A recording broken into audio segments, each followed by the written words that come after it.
Hey, family. It's Angela here with LCB Tutoring. Back to school is here, you guys. It's starting either this month or next month. And in this particular video today, I want to share 4 ways that you can actually reduce feeling stressed out about your child's teacher this upcoming school year. Okay. I know that many times there are parents who kind of feel antsy and a little bit stressed out, just about the upcoming school year. And I want to be able to reduce your stress levels as much as possible. So, for the next 2 months, August and September, you guys are going to be getting weekly emails from me that is like the Back to School series. That's all about ways to help you guys have a great school year that is less stressful, right? I can't say I can take away all the stress with these different tips, but the goal is to reduce them. So if you guys have pen and paper near you, you may want to write down these 4 ways that I'm getting ready to share in this video today. All right, so one way to go ahead from the beginning, reduce stress with your child's teacher is attend Meet the Teacher night. Okay, now with Meet the Teacher night, there's going to be other parents there too.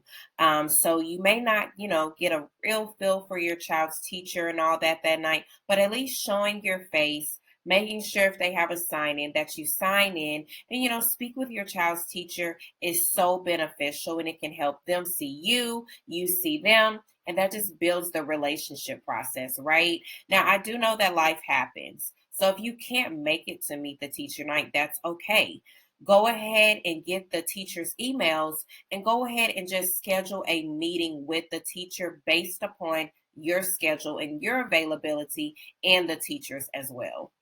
All right, so tip number 2 is to ask your child's teacher or teachers, if they have more than one, if it's anything that they need. And let me just say something, you guys, okay? I am a teacher too, okay? So I do teach full time along with tutoring. And I can definitely say, from a teacher perspective, we always need supplies. Teachers are on a very strict budget with, supplies and things like that. And so teachers always need supplies, okay? So even if your teacher says no, if you guys happen to have extra supplies or can afford to, just go back and get a couple of extra things for your child's teacher. They would appreciate that so much. I know they would. Some big things that teachers need, if you can't afford it, is like a pencil sharpener. I do know they have them on sale at many places now. Teachers cannot get enough pencil sharpeners because guess what happens through the school year? The kids accidentally, as they're sticking their pencil in, if they don't do it correctly, they break. Okay. I know as a teacher, I went through 3 or 4 pencil sharpeners at least every school year. So definitely a pencil sharpener if you can afford it. Dry erase markers, erasers, colors, pencils, just anything that you guys can find in the supply stores will be great to give to your child's teachers. Doing this will also help your child's teacher feel appreciated and valued. And trust me, they will remember you for that. Okay. I know, looking back at my teacher years, I love all my parents, but I especially remember those that would help out with supplies from time to time when they could. All right, so number 3 is a big one, and I actually have a little surprise for you guys that I'll be attaching to this email for this one. But check in regularly to see if your child's teacher needs anything from you or to kind of see how your child is doing. Even though your child's teacher, they're going to be sending report cards and progress reports and all that, you don't want to wait till then to check in. Make it a regular thing, okay?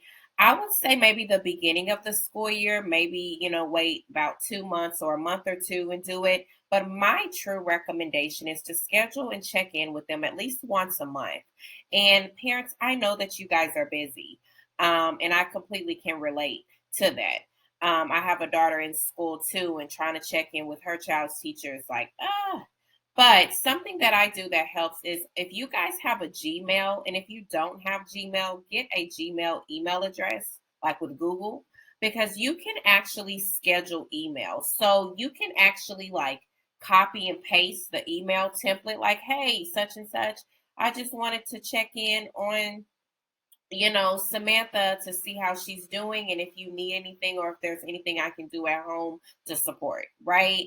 Most of the time, teachers will probably say no, or she's doing good, or, I'm noticing this one little thing, but they normally, as teachers, we don't try to put a lot on you guys' plate or be a burden, right?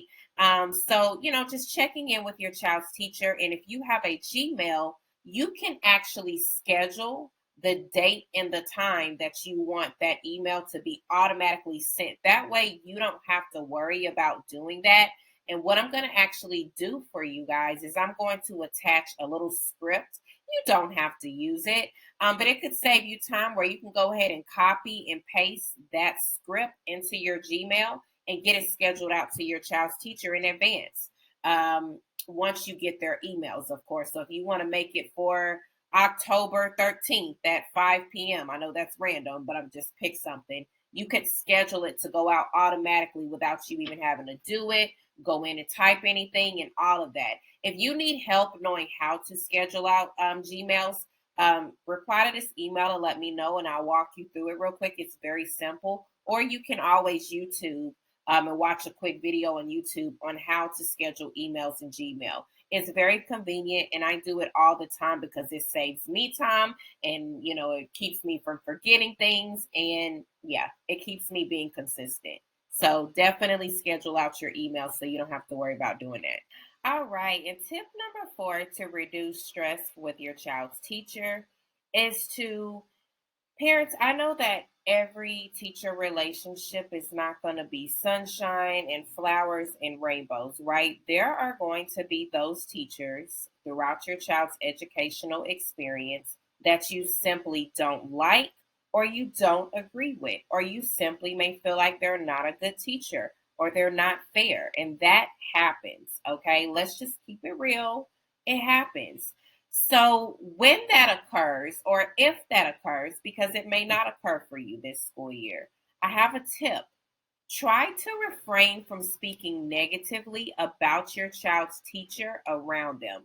The reason why is because if you speak negatively about your child's teacher around them, guess what? Your child, more often than not, is going to act negatively around the teacher at school. And I don't think I need to go further with this because I think we can all put the pieces of the puzzle together and tell that that's going to lead to problems, stress, emails, and phone calls coming home, or your child coming home with attitude.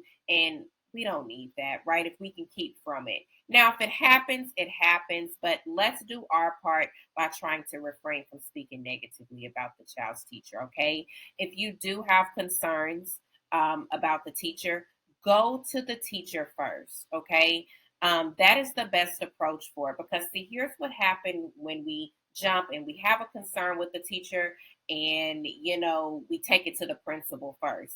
What that's going to do is that's going to naturally create, I'm not saying it's right, but it's going to create a bridge between you and the teacher because they're going to start to feel like, well, why couldn't you just come to me, right? Like, why did you have to go to the principal, right? And then the principal comes to the teacher. We don't want that. Voice the concern to the teacher first. Now, after the first 1 or 2 times of voicing your concerns to your child's teacher, if nothing changes and the same stuff that we're not agreeing with, that we're not liking, keeps happening, then it may be time to go to the principal and possibly schedule a conference where it's you, the principal, and the teacher to have someone there to facilitate the conversation, a third party. Okay. Now, I am 100% experienced with negative situations in school. So, if anything occurs throughout the school year, even if your child is not a part of LCB tutoring, let me know because I would love to walk you through that process. And I have a couple of scripts and templates that you could use to better help with communication with that. So, anyways, you guys, I hope that these 4 tips was helpful. So, number 1, go to meet the teacher night or schedule a meeting. Number 2, ask if they need anything, and the answer is yes, even if they say no. Pencil sharpeners would be beneficial in those dry erase markers and stuff like that. Even an Amazon gift card if you can afford it. Teachers love that. Number 3, check in with them regularly, at least once a month, and schedule your emails so you don't have to worry about it. And number four, don't speak negative about the teacher around the child. I hope this was helpful.